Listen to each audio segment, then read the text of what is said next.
ఒక అంగన్వాడీ వర్కర్ కానీ ఆయమ్మ కానీ లీవ్ పెడితే ఒక 3 నెలలు 4 నెలలు 5 నెలలు లీవ్ పెడితే ఎట్లా అది ఫుల్ఫిల్ చేస్తారు రాసిపెట్టు. రేపు వాళ్ళని అడుగుదాం ఐసీడీఎస్ వాళ్ళను. అలాగే సార్ వర్కర్ అయితే పక్క సెంటర్ నుంచి అర్థిస్తాం సార్ ఈమె లీవ్ పెడితే. అమ్మ నేను అనేది ఆయమ్మ అనేది కొంచెం ఇంపార్టెంట్ కదా, పిల్లల్ని తీసుకురావాలా, వంట చేయాలా, క్లీన్ చేసుకోవాలా అనేది. ఏదో 1 రోజు 2 రోజులు లీవ్ పెడితే ఇబ్బంది లేదు, 2-3 నెలలు పెడితే పాపం ఇబ్బంది అవుతుంది. అటెండెన్స్ తీసుకురామ్మా. ఈమె వర్కరేనా?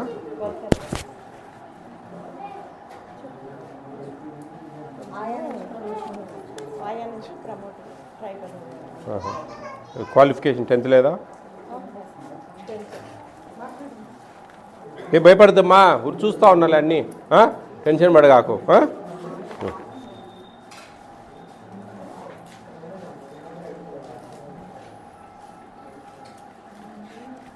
ఎంతమంది పిల్లలు మొత్తం?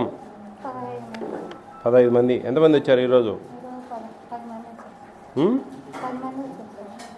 13 మంది ఉన్నారే. అటెండెన్స్ వేయద్దు మీరు 10-10:30 దాకా. మధ్యలో వస్తూ ఉంటారు కదా చిన్నపిల్లలు కదా, అట్లా వేయడం వల్ల మీరు మళ్ళీ కొట్టివేతలు పెడతారు, ఇబ్బంది కదా. ఎక్కడి నుంచి తెచ్చి పెడతావు నువ్వు డబ్బులు? ఏదో ఆయన కమిషన్ చైర్మన్ సార్ వస్తూ ఉన్నాడని చెప్పి మీరు ఆదరాబాదరా వేసి పెడితే ఇబ్బంది అవుతుంది కదా. ఎక్కడ మా అబ్స్ట్రాక్ట్, మా సూపర్వైజర్ రండి. ఈ నెల అబ్స్ట్రాక్టే లేదు. ఎన్ని రోజులైంది మీరు ఇక్కడికి వచ్చి? ఏమ్మా 31 సెంటర్లు మీరు విజిట్ చేయలేరా? 50-55 సెంటర్లు ఉన్నాయి టౌన్లలో, మీరు 31 సెంటరు ఎట్లా చెప్పండి? మంత్లీ ఒకసారి అట్లీస్ట్ అమ్మా. నువ్వేమి ఈ నుంచి నువ్వు నంద్యాలకి ఏం పోవు కదా మీటింగులు కూడా పెద్దగా, ఈ నుంచి పోవాలంటే ఇబ్బంది కదా. వెళ్తావు. ఇక్కడైనా ఉండేది మీరు ఫ్యామిలీ? సున్నిపెంట శ్రీశైలం 2 కదా మీకు?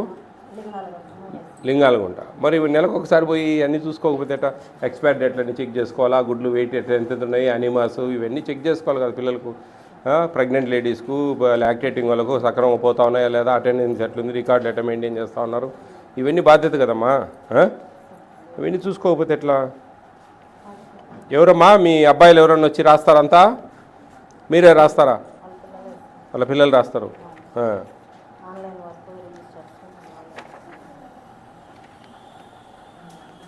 ప్లస్ ఆమెకు సరిగా లేదు. మళ్ళా ఎంతమంది ప్రెగ్నెంట్ అండ్ లాక్టేటింగ్ ఎంతమంది ఉన్నారు?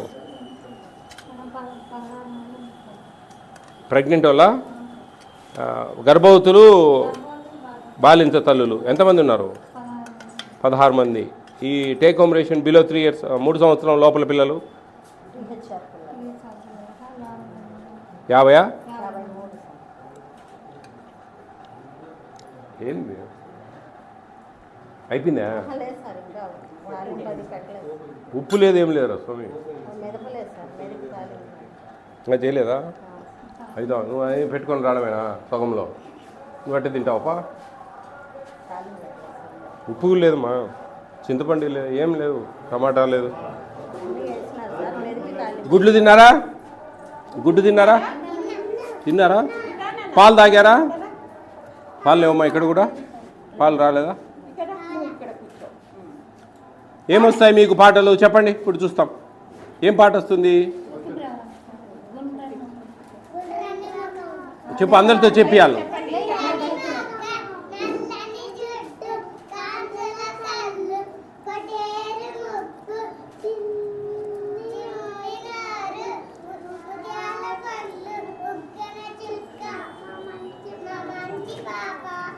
Very good. స్టాక్ జరిపిందా? చూసారా? ఎంటర్ చేయలేదా? THR register రాయలేదా?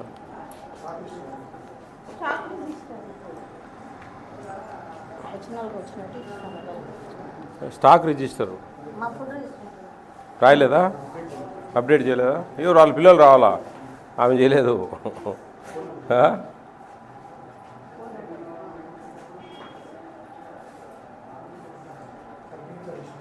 పిల్లల జీవితాలు నాశనం అవుతాయండి మా నేను ఇక్కడికి రాకముందు జాయిన్ అయ్యింది సార్. వచ్చిన తర్వాత ఎప్పుడు జాయిన్ అయినారు ఏందనేది కాదు. వాళ్ళు అటెండెన్స్ రిజిస్టర్ రాయలేరు, అబ్స్ట్రాక్ట్ రాయలేరు, స్టాక్ రిజిస్టర్ రాయలేరు. ఇటు వాళ్ళని పెడితే పిల్లల జీవితాలు నాశనం అవుతాయి. వాళ్ళని నాశనం చేయాలంటే ఇటు వాళ్ళని పెట్టాలి. వాళ్ళ స్వార్థం కోసం మనము పిల్లల జీవితాలు నాశనం చేద్దామా? రిటర్న్గా రాసి ఇచ్చాను సార్. ఏం రాసిస్తారండి? ఏం సెంటర్ ఇది? ఏం సెంటర్ ఇది? రాసుకో, పీటీ గారికి మాట్లాడదాం.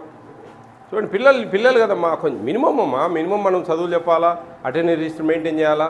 అవన్నీ ఆమెకు చేత కానప్పుడు ఎందుకు ఆయమ్మగా పెట్టచ్చు కదా ఆమెను? ఎందుకు ఊరికే ప్రమోషన్లు ఇస్తారు, ఆ సర్టిఫికెట్లు ఏయో తెచ్చి ఆడ పడేస్తారు 10th క్లాస్ విధంగా అవి.